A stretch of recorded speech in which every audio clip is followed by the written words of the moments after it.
አይ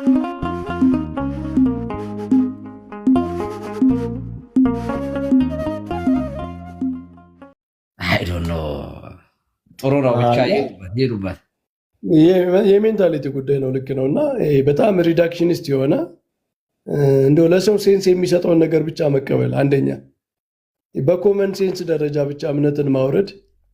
በቃ እግዚአብሔር ካረገ ይችላል። እኛ ተረዳ ነው አልተረዳ ነው ጥበቡን ተአምራቱን ተረዳንም አልተረዳንም አስተምሮ ከአንድ ተአምር አይመዘዝም አይነሳም። ግን እግዚአብሔር ማድረግ የሚሳነው ነገር የለም። ሁሉን ነገር የመረዳት ኤክስፕሌን የማድረግ አቅሙም ግዴታውም የለብንም ደግሞ ማለት ነው። እና እምነት በኮመን ሴንስ ደረጃ ሁሉም አይወርድም። ይሄ አውሮፓ ላይ የነበረ የኢንላይትመንት ዘመን የፍልስፍና ሀሳቢ ሁሉን ነገር ወደ ራሽናሊቲ የማውረድ ሁሉን ነገር ወደ ኮመን ሴንስ የማውረድ ሁሉን ነገር በሰው አእምሮ ልክ የመገደብ ለሰው ሴንስ የሚያደርገውን ነገር ብቻ የመቀበል እና ደግሞ ዶክትሪንን ራሱ የሆነ ኢኩዌሽን የማድረግ ነገሮችን እንደ ቫሪያብል አድርጎ ኢኩዌሽን ውስጥ የሚገባውን ነገር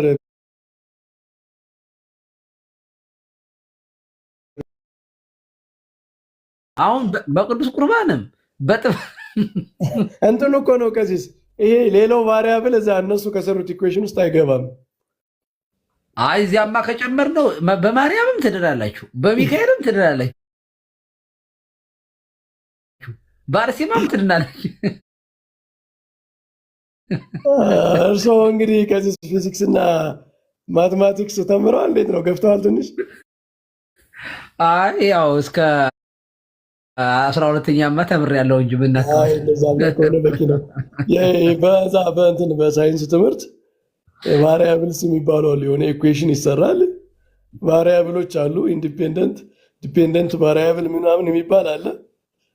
እና እዚያ ውስጥ ኢኩዌሽን ቫሪያብል ውስጥ የሌለ ነገር ሁሉ ጥቅም የለውም። ምንም አይነት መረጃ ዳታ ቢሰጥዎት በሰንጠረዥ 1000 ዳታ ቢሰጥዎት የኢኩዌሽኑ ቫሪያብል 3 4 ከሆነ ሌላው 900 ምናምን ዳታ ምንም ጥቅም የለውም ማለት ነው።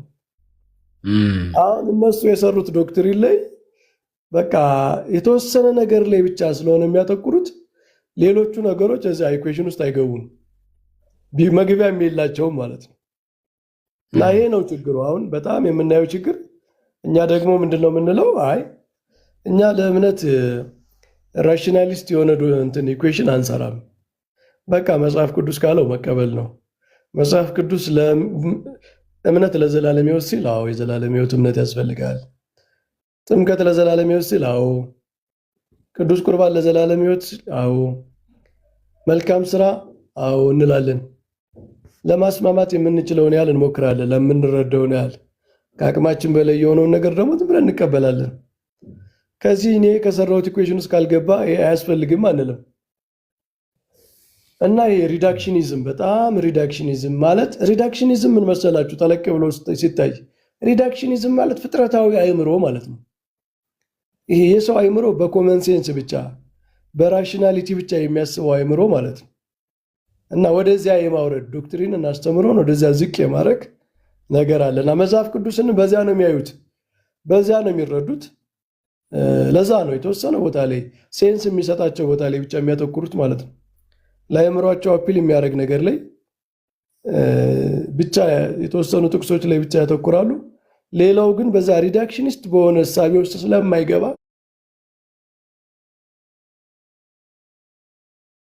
ቦታ ስለማይኖረው ወደ ጎን ገለል ይደረጋል ማለት ነው። እና ግን ንስሐ የማትገባ ከሆነ ንስሐ እንደማይገባ እንደ ጥንካሬህና ንስሐ እንደማይገባ ልብህ የእግዚአብሔር ቅን ፍርድ በሚገለጥበት በቁጣ ቀን ቁጣን በራስ ላይ ታክማ ይቻላል ነው የሚለው። ዘቅ ብሎ ደግሞ ቀሲስ ይሄ ለብሉይ ኪዳን ሳይሆን ለአዲስ ኪዳን እንደሆነ ቁጥር 16 ላይ እዚሁ ላይ ምን ይላል መሰሎት? ቀጥሎ ያለው ያንን ያነሱልኛል። ቆይ ይሄኛው ምን ይላል? እርሱ ለእያንዳንዱ እንደ ስራው ያስረክቧል ይላል። አሁን ይሄ ስራ የተባለው እምነት ነው እንዳይባል ንስሐስ እንደማይገባ ልብህ እንደ ጥንካሬ ነው የእግዚአብሔርን ምሕረት። እግዚአብሔር ቸር ነው። አዎ እንዳሉት ቅድም በብሉይ ኪዳን እግዚአብሔር ቸር ነው እያልክ ኃጢአት አትስራ አለ የሚለው በነቢያትም እርሱ ለእያንዳንዱ ስራ ያስረክበዋል። በበጎ ስራ በመጽናት ምስጋናንና ክብርን የማይጠፋንም ህይወት ለሚፈልጉ የዘላለምን ህይወት ይሰጣቸዋል። በበጎ ስራ በመጽናት ነው የሚለው። እዚያ ጋር ስለ እምነት ሲያወሩ በበጎ ስራ ስለ መጽናት ለምንድን ነው የማያነሱት? ለአመፃ በሚታዘዙ እንጂ ለእውነት በማይታዘዙትና በአድመኞች ላይ ግን ቁጣና መቅሰፍት ይሆንባቸዋል። ክፉን በሚያደርግ ሰው ነፍስ ሁሉ መከራና ጭንቀት ይሆንበታል። አስቀድሞ በአይሁዳዊ ደግሞ በግሪካዊ። ነገር ግን በጎ ስራ ለሚያደርጉ ሁሉ ምስጋናና ክብር ሰላምም ይሆንላቸዋል። አስቀድሞ ለአይሁዳዊ ደግሞ ለግሪክ ሰው። እግዚአብሔር ለሰው ይቀጥሉ። አሁን ያለውን ያንሱት 16 ላይ ነው።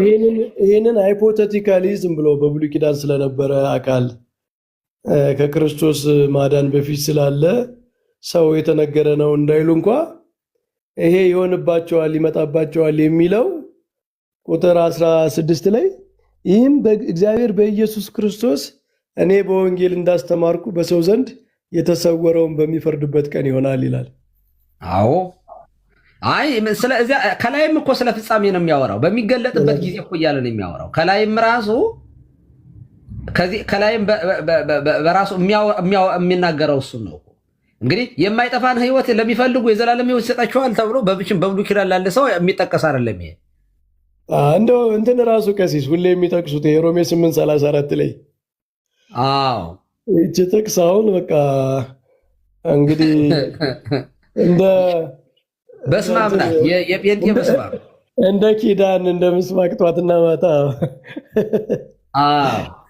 እና እዚህ ላይ አሁን የሚማልደው ምናምን የሚለው ላይ አሁን በፕሮቴስታንት አስተምሮ ጽድቅ አንድ ጊዜ በቅጽበት የሚፈጸም ነው ይላሉ።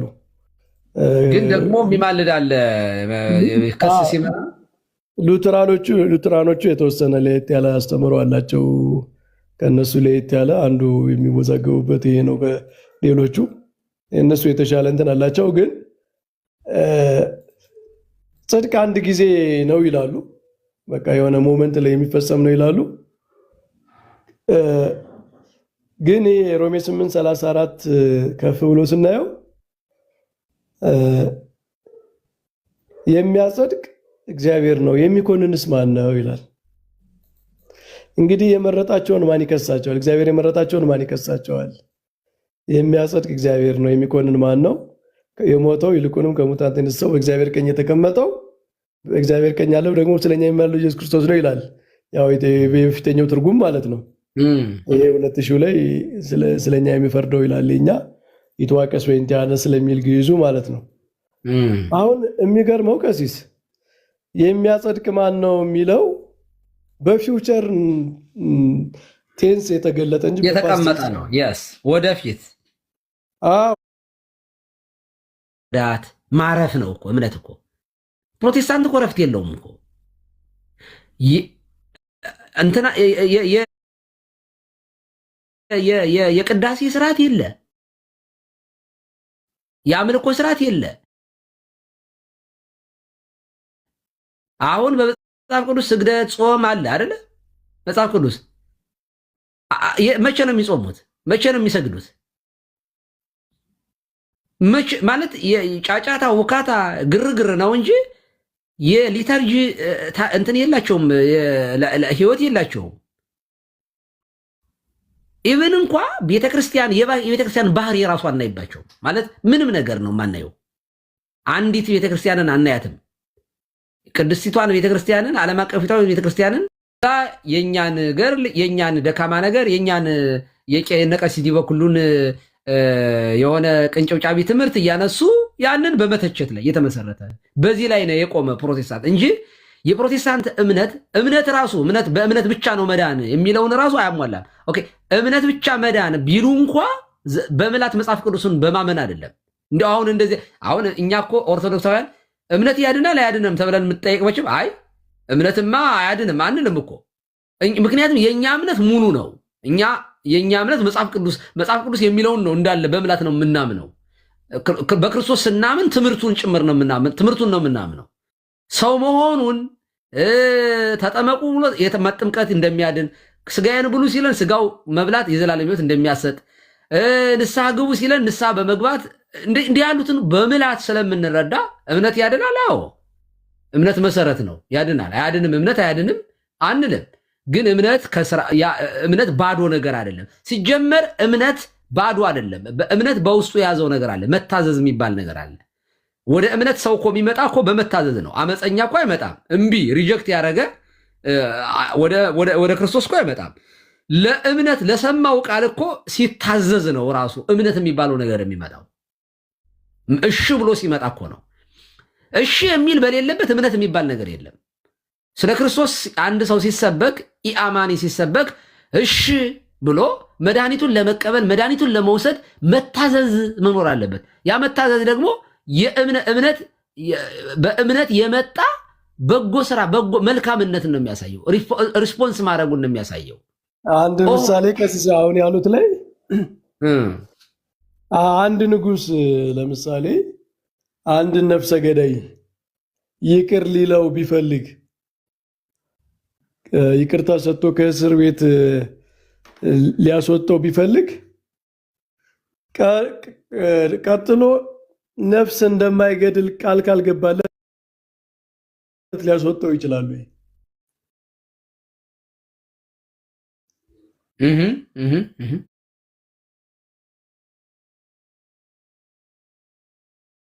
ስለዚህ እግዚአብሔር የማይታዘዝ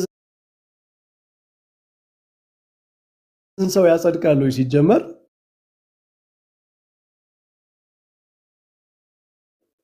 ለመታዘዝ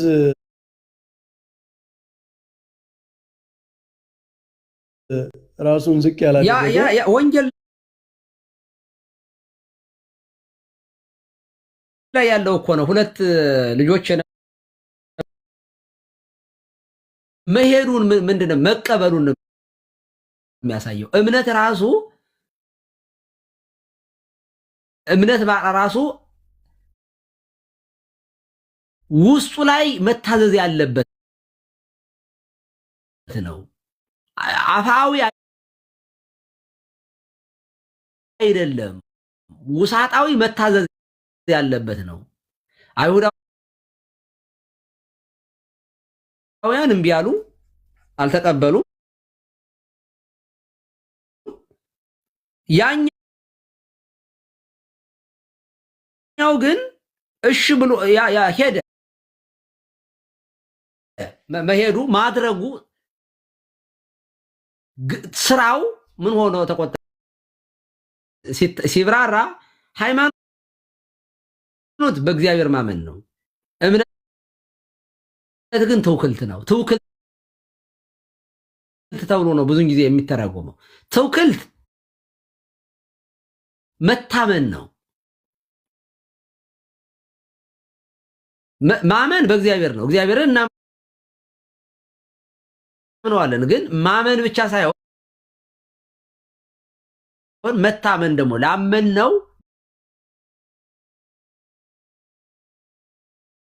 መንወር ትውክልት እምነት የምንለው እሱን ነው። ትውክልት ነው የሚለው እንትኑ ሞስትሊ እና ትውክልት መታመን ነው። ለምናምነው ላመንነው አምላክ መታመን የሚቃወም ነው እንጂ የክርስቶስን ወንጌል የሚቀበል አይደለም። ስሙን ጋሽ ልክ የሰይጣን እምነት ማለት ነው። ሰይጣን ያምናል እግዚአብሔር አንድ እንደሆነ ያምናል፣ ግን ስራ የለውም። የሰይጣን እምነት ግን ሊያድነው ይችላል? በፍጹም። እንደ ኦሪገን በመጨረሻ ሰይጣን የሚድናል እንዳለው አይነት ካልሆነ በስተቀር በታምር ሊሆን አይችልም።